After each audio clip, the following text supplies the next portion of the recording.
I'm Marguerite from MoveToTacoma.com, and I'm here today with my friend and colleague, Anders. Nice to see you again, Anders. Great to be here again.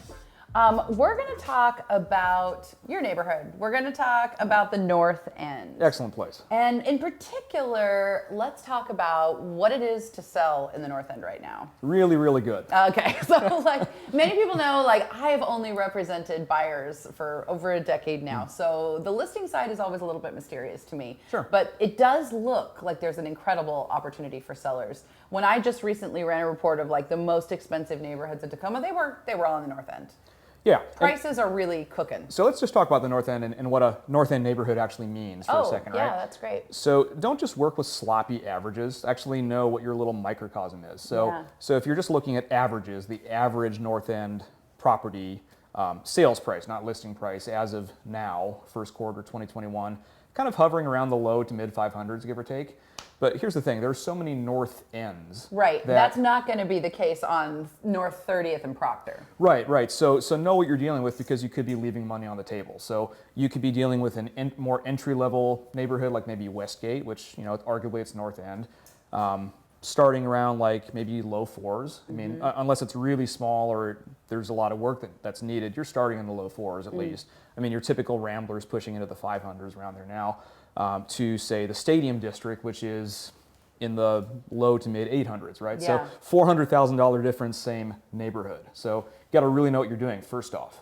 One of the things, as I've been talking with buyers agents in North Tacoma right now, is they're all saying like, gosh, you know, like anything under 6, it's just kind of a frenzy. Yeah, even in 6, if you're like North Slope and you know, it's a really nice remodeled Victorian or something, it's still going to be brutal. Would you say there's an opportunity for a North End homeowner who maybe bought their house, 5 years ago, 10 years ago, like if they have a house that they've been thinking about remodeling the kitchen, they wish they had a garage, like is there a good opportunity to sell your house that's in kind of that frenzy price range and move up into a price range where maybe they have maybe it's a little more slow moving? Yeah, of course. Yeah, move up buyers are usually the most favored in these kind of environments, because even in the higher ranges, it's still a seller's market. I mean, as of last month in the Stadium area, for example, there was one active listing for every pending property.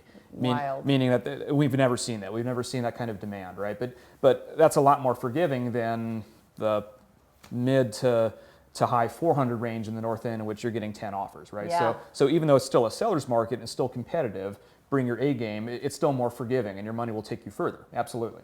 I think the thing that I'm talking a lot about, especially with friends, is the opportunity there is instead of putting $40,000 or $50,000 into remodeling the kitchen or building a garage or something like that, you can sell for a frenzy, maybe a little for a little more than you should get, because these buyers, like, they just really want to find something. Yes. And then you can buy in a less competitive price range that has more of the things you want, but because of the low interest rate, your payment with that equity moved over might not change. So let me tell you a little secret here, and I might be shooting myself in the foot as a realtor, right? Okay. If your intent is to sell in the short term, don't remodel your kitchen, don't build a garage, don't spend huge gobs of money, because you won't make it back, right? Yeah. It's in appraiser parlance, it's what's called a super adequacy. And what that means in human speak is the added value is less than the cost. So if you're blowing like $60K on a kitchen remodel, like a really nice kitchen, you're putting in Viking range stoves and stuff like that,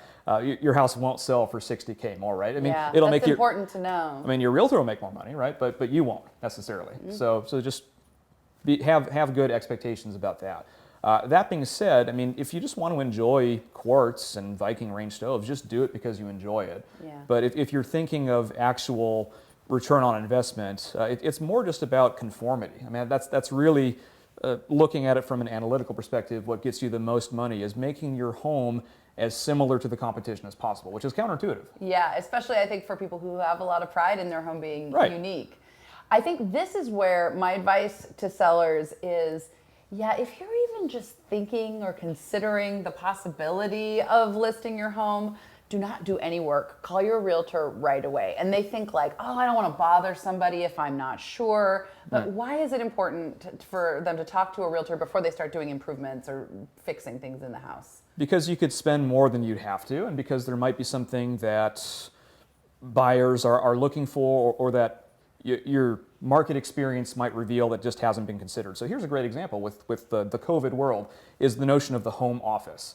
So it sounds funny now because we're in the thick of it, but even as recent as 2 or 3 years ago, as a trend, the home office was kind of on its way out, right? It was kind of a dated thing, right? Along with your Formica countertops, right? But now it's a must-have, right? Yeah. Now so many people on the buying side, for example, are saying, oh, I really want 4 bedrooms. Why? Oh, well, I work from home, right? Primarily. According to the Census Department, almost 1 in 3 people right now works at least some of the time from home, right? And that's probably predicted to be retained to some extent. So it's a new trend, and it's a new thing that should be considered. So when you have this sort of finite pool of money and time, you want to make sure you're spending it on the things that are going to create the biggest frenzy with the buyers, right? And that's what a good listing agent's going to do for you is they can't be a wizard and look in the crystal ball and say, how many offers you're going to get? If only. You know, if only, right? What are you going to get in net proceeds? But it's about giving you options and giving you risk-reward scenarios, right? So anyone can sell a property if it's priced somewhat correctly in the North End. It's not a question of selling your home. It's not a question of getting offers. You can do that for sale by owner. It'll be torture, but you can do it, right? It's not a question of whether you can get a sale. It's a question of how much money do you want to make. You know, can you make as much money as possible and not leave money on the table? And how easy and stress-free do you want it to be to get to your next stage in your life? So in closing, like what's the biggest thing you want to make sure that someone considering selling their house in the North End takes into consideration before they list? Don't be afraid of the current conditions, first off. That's a very common perception is that, oh, there's a bubble, there's going to be a crash, you know, that this isn't sustainable. It's not sustainable, but not for the reasons you think. It's not going to be like 2007 where we're going to see a big precipice and the market is just going to fall down a cliff, right? It's not the same kind of condition, so don't be afraid of that. Just make decisions from a strategic perspective. Consult an expert who's familiar with the area, who lives in the area potentially, and just understand what your goals are and work from there. Thanks for that, Anders. Yeah.